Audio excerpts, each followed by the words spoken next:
All right, well, let's kick off episode 5. This week we got some good topics to talk about. Thank you guys for tuning in. Again, if you have not subscribed on YouTube, go ahead and do that. And also follow us on Facebook, where we will post, we'll try to post a little bit of segments there, a couple graphics throughout the week, maybe some Sunday picks when everybody gets them in on time. But but we're actually going to start the show off with another personal story. And, we talked last week about I think it was Trav's injury last week that we talked about with the softball, and we had a somewhat similar incident occur on our annual golf trip that was pushed from the spring to the fall this year. So the format that we usually do is we go up on Friday, we play around that afternoon, and then we play around on Saturday afternoon, and then we play around Sunday morning and head back home. So Friday afternoon, I'm going to set the scene for you guys.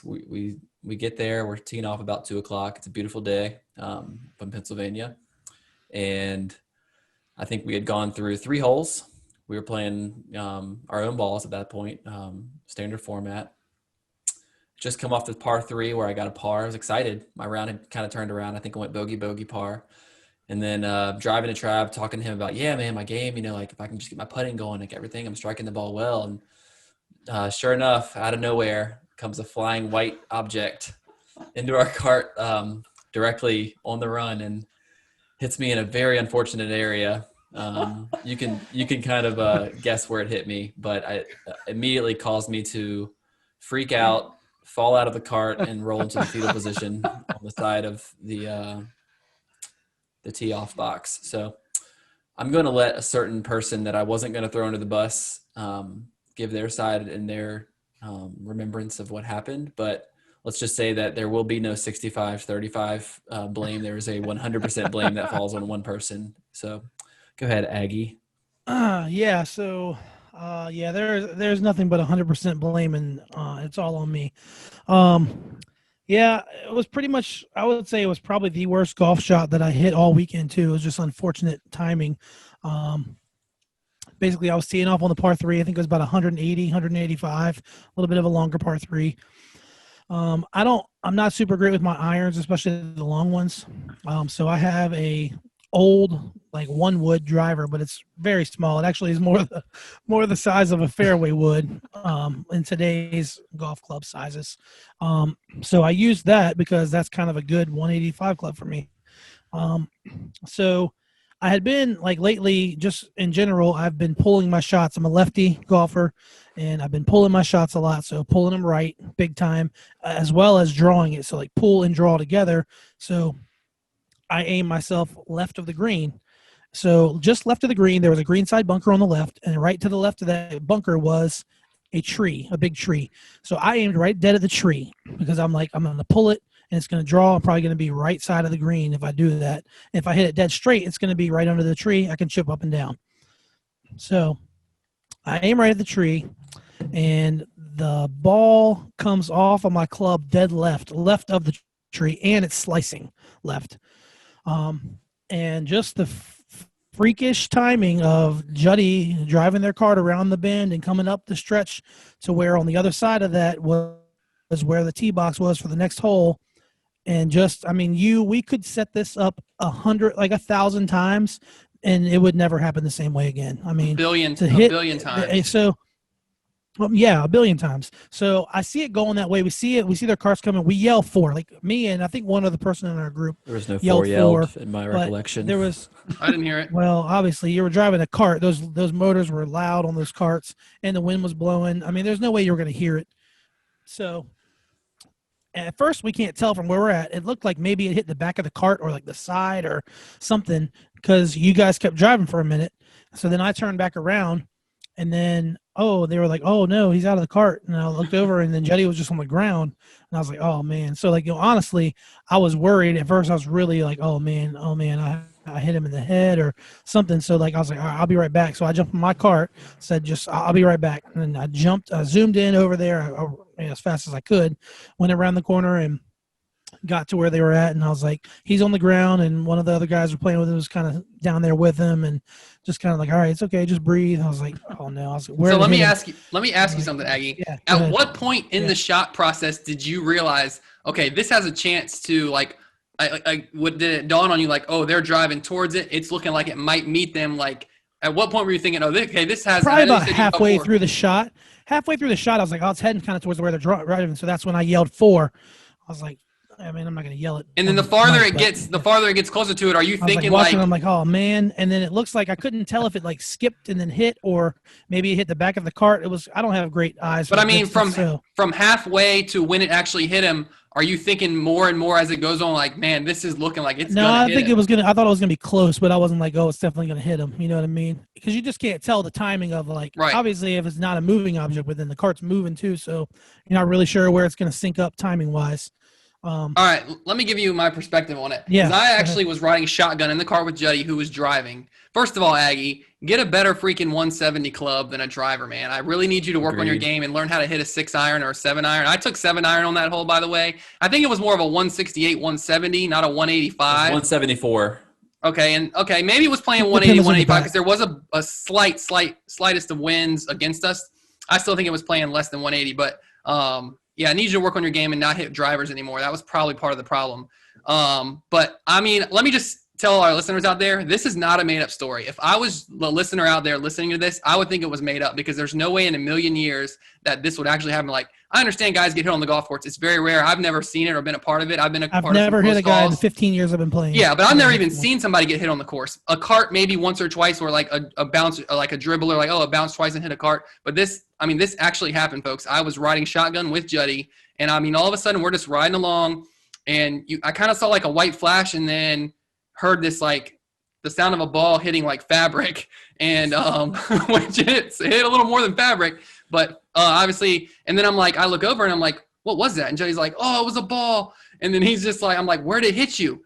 And he's like, in the nuts. And I'm just like, oh no. And I'm legit, like Aggie said, I'm legit worried. Like, I can laugh about it now, but I was legit worried. Like, I mean, this dude wants to have kids one day. I mean, this could be bad just in general, the pain factor. I mean, I'm like, man, like this could be really bad. I'm not laughing at all. I can still slightly like feel it. I can feel what the sensation was like and like remnants of it. I have a little PTSD. And like you said, luckily there appears to be no like structural damage, and it actually didn't, not to go into too much detail, it didn't hit the parts that matter as much.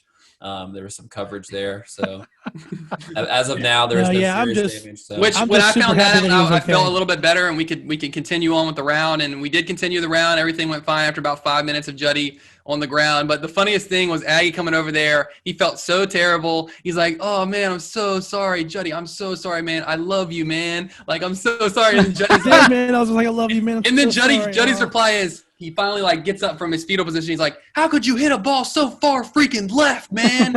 And which it was probably 30 yards to 40 yards left. It was more than that, probably. It was bad. It was the worst shot I hit all weekend, I can tell you that. But it is a true story, folks. I wouldn't believe it either. Probably the only time, Aggie, probably the only time all weekend where you didn't hit a branch and knock it right back in the fairway, right?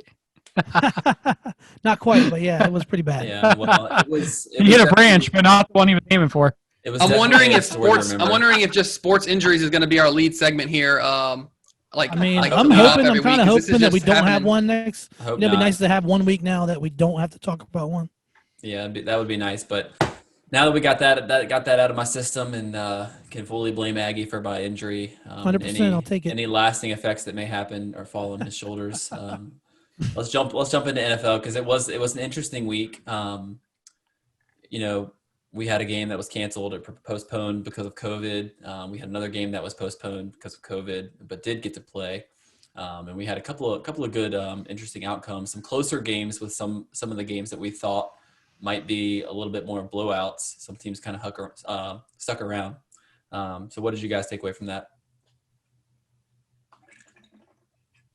Hey, I'll start off and I'll just talk about a game that kind of showcased two good QBs. I mean, one of them is obviously Hall of Famer, but Tom Brady comes back from 17 down against the Chargers, and maybe 21 down. Throws 5 touchdown passes, throws for almost 400 yards, and they end up beating the Chargers, which, Tom Brady doing Tom Brady things. But I think the big story is Justin Herbert's for real, and Tyrod Taylor. I mean, I don't know if he's going to end up, even if he comes back healthy, I don't know how you say to the rookie who's playing well, hey, we're going to put Tyrod back in. Like he's proven he's probably their their quarterback moving forward from here on out. Yeah, I mean, I think watching that first start, you could kind of see that, but now, I mean, there's no way they could go back to him. I know Anthony Lynn said, he basically said like Tyrod will get the job back when he's healthy, and because he doesn't believe in players losing their jobs because of injury. But it's like that's unfortunate for players when they do lose their job because of injuries, especially when the team doctor punctures your lung. That's even worse. Yeah, but you got to do what's best for the team. Wrong. Justin Herbert right now is best not only for their team in their current state, but also the franchise moving forward. So I see no way Anthony Lynn can't do that and still have the respect of that locker room. But I'm going to go into what I thought my takeaway from the weekend was watching that game that was postponed last night, which was nice to have a couple of a little bit better option, especially since it turned out to be a great game than the original Monday night game, was the Pats-Chiefs. I feel like I learned way more about the Pats last night than I did the Chiefs. The score ended up being what it was. Looks like the Chiefs won easily, but the Pats were in that game the whole way. I almost want to say through 3 quarters they had outplayed the Chiefs. I mean, you're looking at the way their defense controlled the game, and then even on offense, the second and third quarters they got it going. If not for just the worst quarterback play and 2 of the worst quarterback particularly plays I saw on third down from a quarterback, taking a sack when he doesn't have a timeout with less than 15 seconds left in the half, costing them a field goal, and then taking another sack fumble because he can't throw the ball away again, costing them 3 more points. Brian Hoyer cost them a chance to win that game. The whole time I'm thinking, like, why didn't they just start Stidham? Like, this is what Hoyer offers you. And I know Stidham came in for 1 quarter and he didn't look great either, but he had 1 quarter and they were already down at that point. If Hoyer doesn't just suck like that, they're going to be in a good spot in that game. They may even win that game. So I'm just like, how with Brian Hoyer are they even in that game against what most people would consider the best team in football? And so I'm just looking at the Pats, like when Cam gets back and they get this thing cranked up, I know they're just sitting at 2-2 right now, and we've kind of watched them through 3 games look pretty good anyway. But I almost feel like watching them last night in a weird way, it might have been their best performance of the year. I know that sounds dumb in a loss where they didn't have their starting quarterback, but it's like, how do you compete with the Chiefs and have a chance to win that game with Brian Hoyer as bad as he looked because of their defense and just the way they game plan on offense and defense? And I'm looking at them like the Patriots might, when Cam gets back and gets in the sync of this offense, they're going to be a force to be reckoned with, I think. Yeah, go ahead, Judd. Yeah, I just wanted to say, I think that for me, like you said, Trav, like I would have liked to see Stidham get a little more time. My thought, even when they picked up Cam, was that I was a little concerned that they didn't have a better backup in place, knowing Cam's injury history. You would have thought that they might have had somebody a little bit more, usable as a backup. But that was interesting to me. And also, as far as the Chiefs go, I know, 3 out of the 4 of us picked the Chiefs to be their Super Bowl contender after, seeing 2 games out of their 4 now where they looked like they were not average, but beatable, like somebody could play with them with the Chargers, keeping it close. And then even the Pats without Cam Newton, and even the Pats not having all those starters that are sitting out because of COVID. Do you think the Chiefs are a little bit more human than people are kind of putting them on that pedestal of like, nobody's going to touch them in the AFC? Yeah, but I thought that going into the year, that was one of the things I led off with. Like, I don't think they're going to be as dominant as some people think. And I think that's kind of shown. They look like a really good team, but not like unbeatable. Yeah. I think one of the things that we just have to remember with the Pats, kind of in agreement with what Trav's saying, is they've only played the Dolphins in their division, so they still have some games against Buffalo. And Buffalo's 4-0 right now. I watched their game against the Raiders on Sunday, and they looked really good, in my opinion. Like, I know the final score was like 1 touchdown separation, but the Raiders kind of scored like a late touchdown. But for the most part, the entire game, I never felt like Buffalo didn't have control of that game. So I'll be really interested to see. It looks like in 2 weeks, they play on November 1st. They play the Bills. I think that'll be whatever happens in that division. If somehow they end up taking 2 from the Bills, they'll be in divisional contention at the end of the year. But like their early season schedule has been a little bit tough. They played the Seahawks, a 4-0 team, the Chiefs, a 4-0 team, and they're sitting there at 2-2, and they look good again. Yeah, they look good again. Both of those teams with I mean, it's definitely the Seahawks game. They had a chance at the last play of the game to win. Right. So. Right. So I just, even though they're 2-2, they're not a team that you want to face if you can help it, because they're going to bring, like, Belichick's going to have them prepared, and they're going to bring their best, and you're going to get their best shot. So yeah, he's proven why he's the best coach there is. I mean, but let's talk about the Bills for a minute. I mean, like you said, Dan, that they're supposed to play New England in a few weeks, but Buffalo has to go Tennessee, then Kansas City, then they get kind of an easy one with the Jets, then they go New England, Seattle. So I think we're going to find out over the next 5 weeks what Bills really are, if they're really an AFC contender or if they're just that third or fourth level, like you said. I'm very interested to see. I didn't realize their schedule played out like that. I'm very interested to see for those 5 games to see if they can go, even if they go 2-2 through those tough 4, 3-2, obviously I'll give them the automatic win against the Jets. If they go 3-2 through that, they're still looking solid. You know what I mean? So it'll be interesting to see what they do, and they'll actually, it'll be some measuring stick games in there for them. Yeah, I think you got to look at what Josh Allen has done so far and say that it looks so far in the games that he's played that he's taken some steps forward and looks like a pretty solid quarterback this year. Like, he's shown some improvements, and I think he's playing really well. I know Trav had a take early on about, him not necessarily being all that or whatever, the greatest thing out there, or doesn't think he's going to shape up to be necessarily like a really, really good franchise type quarterback or whatever. But he looks like he's playing pretty well right now. But like you said, let's see what happens when he faces some tougher teams and, those kind of challenges. Yeah, I think I wanted to say something about Josh Allen. The biggest thing that I saw, and I think the broadcaster said it during the game, his accuracy has improved tremendously. He was making some throws in that game that really impressed me as far as accuracy is concerned. A couple of years ago, maybe it was last year when they played against the Texans in the playoffs, he just looked a little bit like unsure and unconfident about making some of those NFL type throws. Yeah, the moment was a little big for him. Yeah, and I saw like in this game on Sunday against the Raiders, man, he was just slinging it, and he was confident in what he was doing. So he's definitely taken some steps forward. I still think MVP talk, although his stats are really good, but I think by the end of the year, everything will average out. And, he's had a good start, but I still think it'll average out. I don't think he's MVP material quite yet. Yeah, I don't either. I think MVP is a little much. And I heard the announcer saying some of the same stuff that you're talking about, Dan, where he's talking about his accuracy. And that particular announcer was also saying how when he came out of college, he was not high on him as being like a legitimate NFL quarterback, even in into the future, which is kind of how I felt too, even into this year. But I'll be the first to say that he's shutting me right up, man. And I still think he has a lot of like showing, he has to show it more and show it for an entire year and keep this kind of level of play up before I buy in. I'm not fully balling on him, but he's playing a lot better football than I thought he would have been playing through 4 games. Yeah. Granted, their schedule hasn't been great.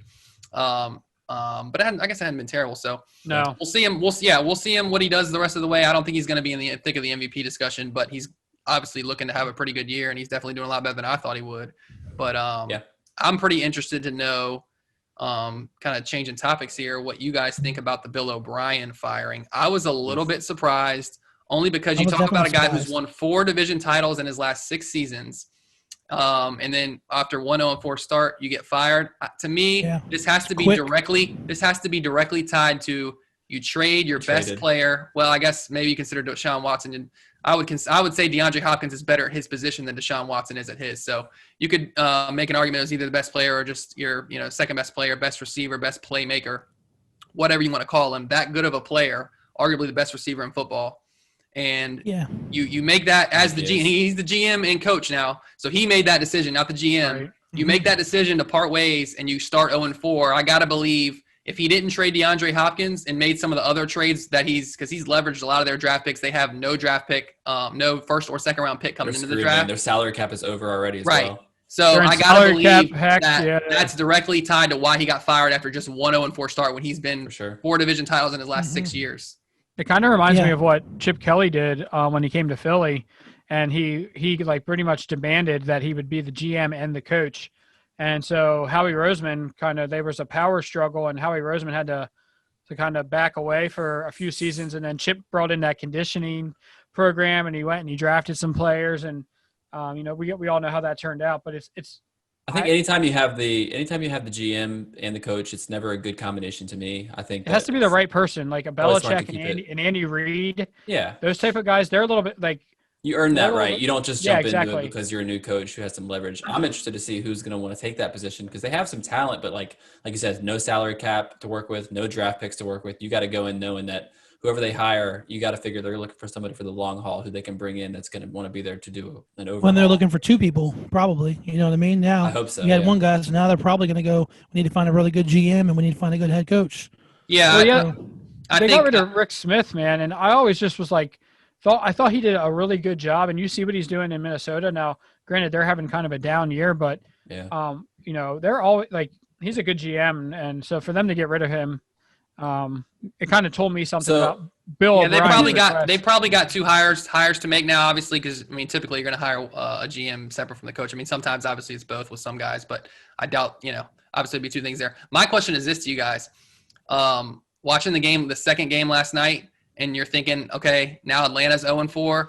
Dan Quinn's next. It's just a matter of he's for time. sure. I actually think he could be Yeah. fired by the time this podcast airs. Like, Yeah, I mean, he was almost. I think, I thought he was on the hot seat last year. Right. Yeah, he was almost I think some gone, people and were then surprised that he They wasn't. had this little. They decided to keep him. They have this little resurgence. Like, all right, we'll give him one more chance, and then now you're 0-4. You blow the game against the Cowboys, and then the Texans just fired their guy after having way more success in the last couple of years than you. I mean, not that you're making a move based on what other team does, but Right. obviously sometimes these things affect what happens. And so I'm just looking at it like, if he doesn't win next week, I mean, he might be fired before next week. Like I said, I wouldn't be shocked at all if he's fired by the time this thing airs, which is on Thursday. But if not, and they don't win week 5, it's just he's week to week, man. And even if he needs to string some wins together, or he's out. Yeah, I agree. I think it's going to be very interesting because there's some other coaches in the hot seat as well. And I just want to give you guys, listeners, a little bit of a preview. As baseball and NBA playoffs are winding down here, a lot of our shows are going to be pretty NFL heavy towards the later part of fall and into winter, since that'll pretty much be the main sport left. So we have a lot of good things that we're going to talk about. At one point, I know we want to talk about the different coaches. We're going to go through all the quarterbacks, kind of where we rank them. So be looking out for that in a few weeks once everything else dies down. But right now, we're actually going to switch over to some NBA. So just Game's tipped going off on right now. Yeah, they just tipped off for Game 4 with LA leading the series 2-1.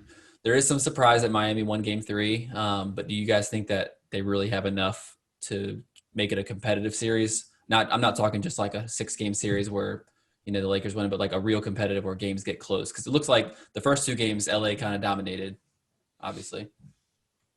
I think it would have been interesting to see if Miami was fully healthy, what that would look like. But I think with the injuries, it just kind of, I don't know. It makes it a lot tougher. And to me, it's just like, I don't know. I mean, yeah, they got one game, you know what I mean? And I mean, they may win another one, but I think ultimately not being healthy doesn't really give them a great chance to really compete. Trav, you put your win. finger up there where you were going to tell Aggie, let me stop you right there and tell you why you're wrong. No, I was just scratching my beard. Okay. Hey, I was like, Trav's about to go in on Aggie here. I actually think I just saw Bam's back tonight, which is a big help to them. That's big for them. And also, I just feel like they were trying to, like, the Heat kind of had to get their legs under them. They're a pretty young team playing against a very veteran Lakers team. Yeah. So, I mean, Game 4 is going to be the most important game of the series. If they tie it up, we got a series here. Yeah. If they don't win it, it goes 3-1. I really don't see a way for them to come back from it. But I still wouldn't look at it as if, like the Heat are like in over their head. I think maybe, I don't know, Jimmy Butler, it sounds like the Game 3, I didn't get a chance to watch it, but it sounds like he got there was a little friction starting to build up. And when Jimmy Butler gets mad, I feel like he plays better than when he's kind of trying to go out there and be Mr. Professional. So we'll see what happens. They're up right now by 4 in the second quarter, but it's early.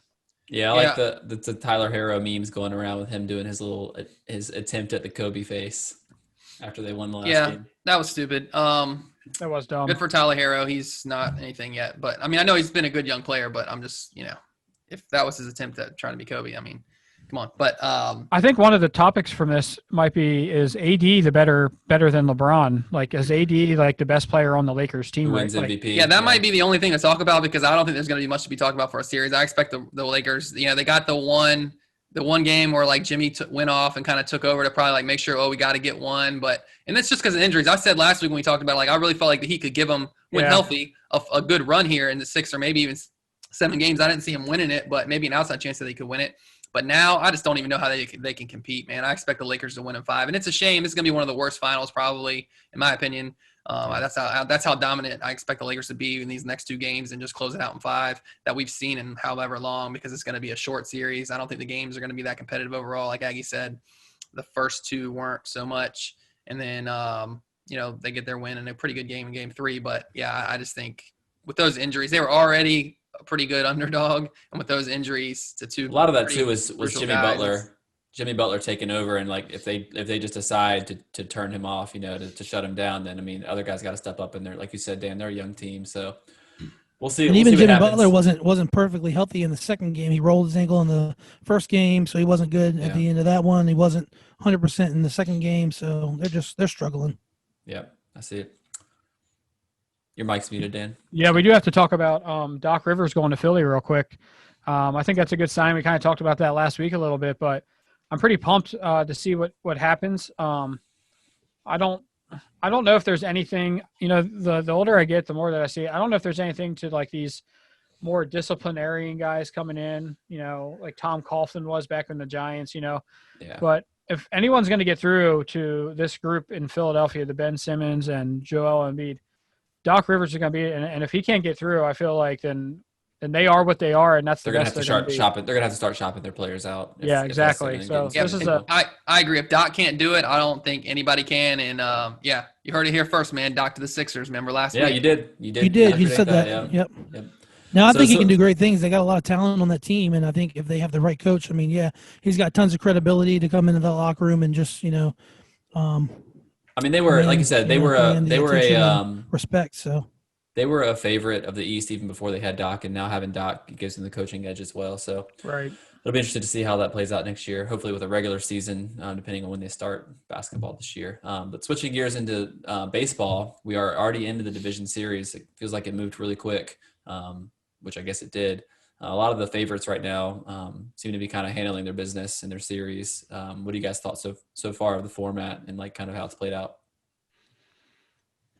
I think the Astros are surprising me a bit. We know they have a good team, but I think I feel like a lot was made of the sign stealing stuff, and so Houston they're either Asterisks. they're either stealing signs again, or I think we all know they're super talented, and so just watching them go up on the A's 2-0, it's kind of impressive in my opinion. I mean, they have a roster that cheating scandal or otherwise, they have a lot of guys who have been to the playoffs before. So to me, a lot of times on that stage, playoff experience matters. So you have guys who are used to that spotlight, used to the big moment, and are ready to play in that time. Yeah, absolutely.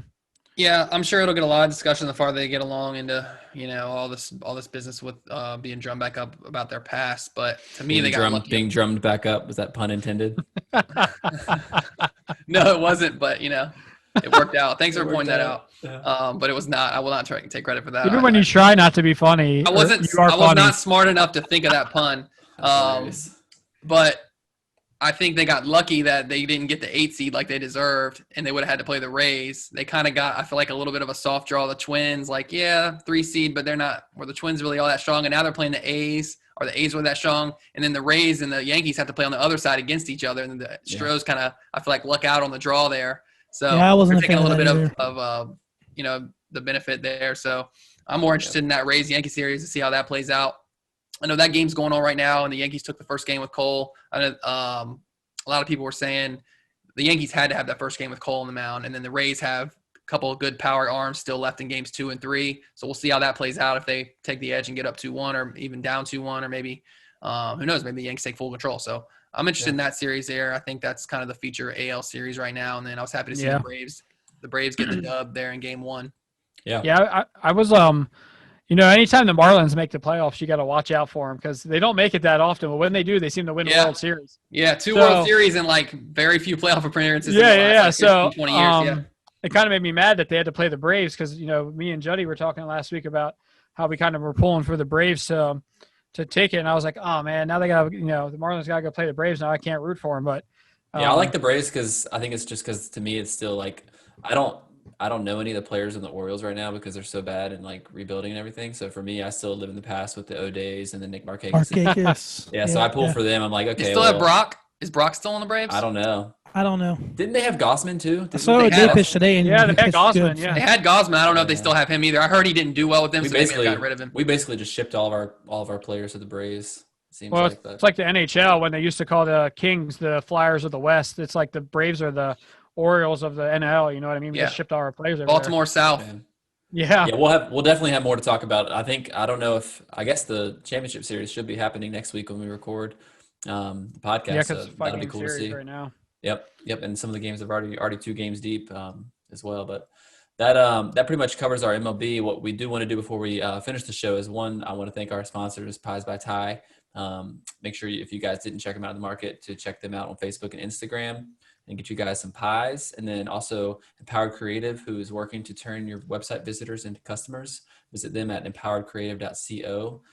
We have our Thursday night picks. Yes, we do. Yeah, good. So we got Bucks at Bears. Pretty good matchup. Bears lost their first game. I think they showed who they really were against the Colts, who, by the way, we didn't talk about in the NFL. We can talk about it next week. They have a sneaky good defense.